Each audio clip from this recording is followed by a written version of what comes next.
Good morning, good evening, good afternoon, wherever you are. I hope you're having an amazing day. It is Friday, November 7th, 2014, and we're going to continue the book of Daniel. Sorry, with chapter 6.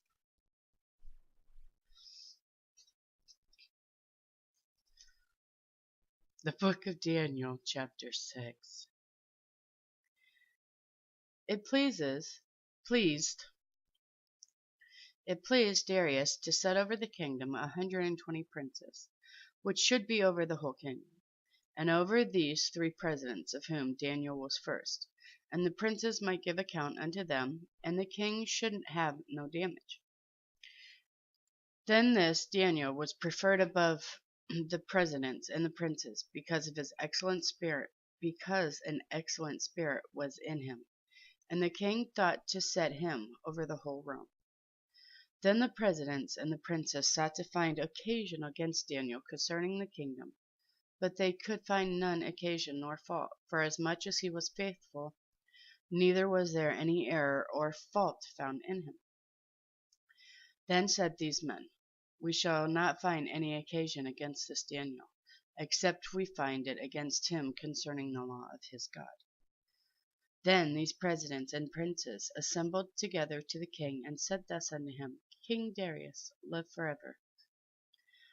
All the presidents of the kingdom, the governors and the princes, the counselors and the captains, have consulted together to establish a royal statute, and to make a firm decree, that whosoever shall ask a petition of any god or man for 30 days, save of thee, O king, he shall be cast into the den of lions. Now, O king, establish the decree, and sign the writing, that it cannot be changed, according to the law of the Medes and Persians, which altereth not. Wherefore King Darius signed the writing in the decree. Now then Daniel knew that the writing was signed. He went into his house, and his windows being open in his chamber toward Jerusalem, he kneeled upon his knees 3 times a day and prayed, and gave thanks before his God as he did formerly. Then these men assembled, and found Daniel praying and making supplication before his God. Then they came near and spoke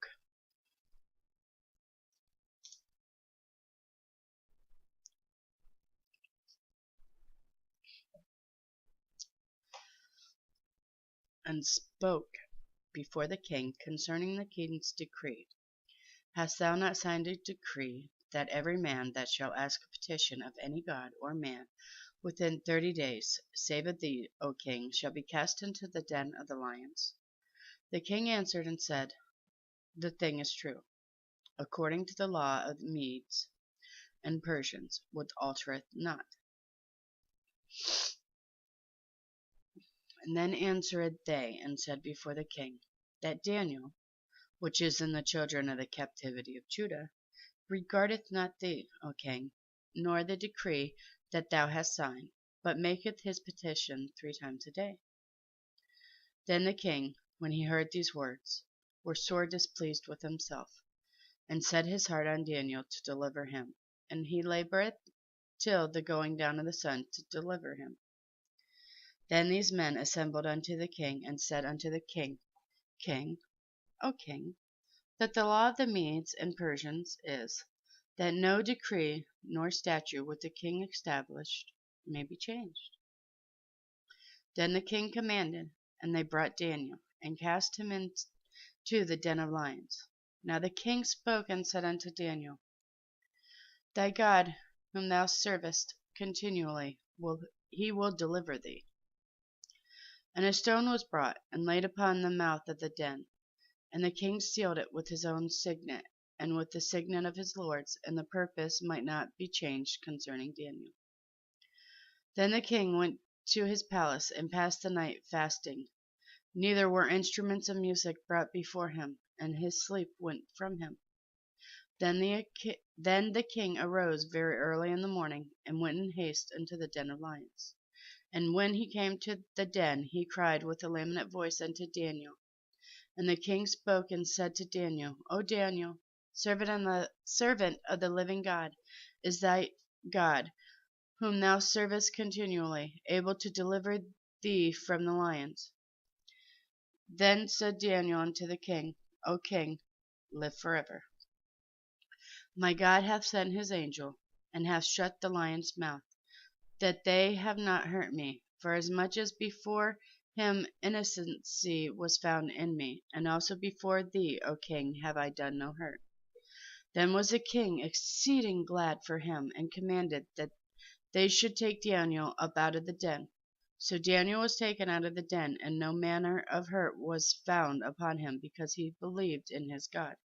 And the king commanded, and they brought those men which had accused Daniel, and they cast them in the den of lions, them, their children, and their wives. And the lions had the mastery of them, and broke all their bones in pieces, or ever they came at the bottom of the den. Then King Darius wrote unto all people, nations, and languages that dwell in all the earth, Peace be multiplied unto you. I make a decree, that in every dominion of my kingdom men tremble and fear before the God of Daniel, for he is the living God, and steadfast forever in his kingdom, that which shall not be destroyed, and his dominion shall be even unto the end. He delivereth and rescueth, and he worketh signs and wonders in heaven and in earth. Who hath delivered Daniel from the power of the lions? And the last verse for chapter 6, verse 28. So this Daniel proposed in the reigns of Darius, and in the reign of Cyrus the Persian.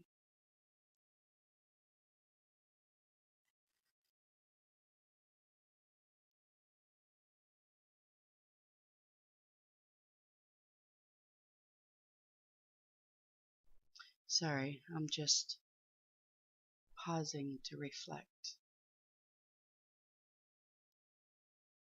You know, we all fear, and then we allow ourselves to dwell on it. But Daniel didn't. He knew his God would rescue him, would save him, would deliver him. I mean, yeah, it's easy to say, oh, I know God won't allow this or this or this to happen. But what if you're meant to have this or that or this to happen, just so that you will see how abundant he is, how abundant his love is, what he can do.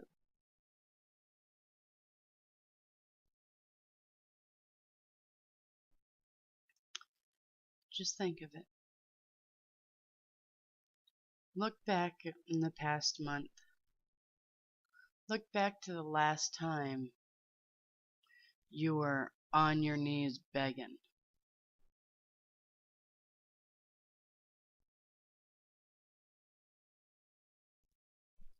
What came about that? What was the end result? Was it the way you actually thought it would turn out? Or was his way a lot better?